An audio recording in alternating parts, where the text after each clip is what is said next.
A day in my life as a work-from-home wife. Hi, after how many days, finally nga nakapaglinis din kami ng bahay. Ilang araw din na wala kaming tubig at kuryente. Super hassle kasi ang init. Kung naitatanong nyo kung bakit sobrang kalat, kasi nga makakauwi na lang kami sa bahay tuwing gabi at wala nang time maglinis pa ng mga kalat kasi nga pagod na sa biyahe at trabaho.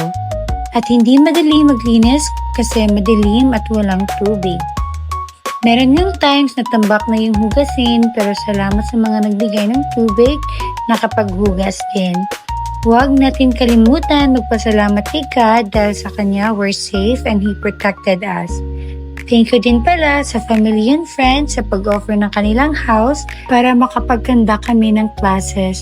God bless you all and keep safe everyone!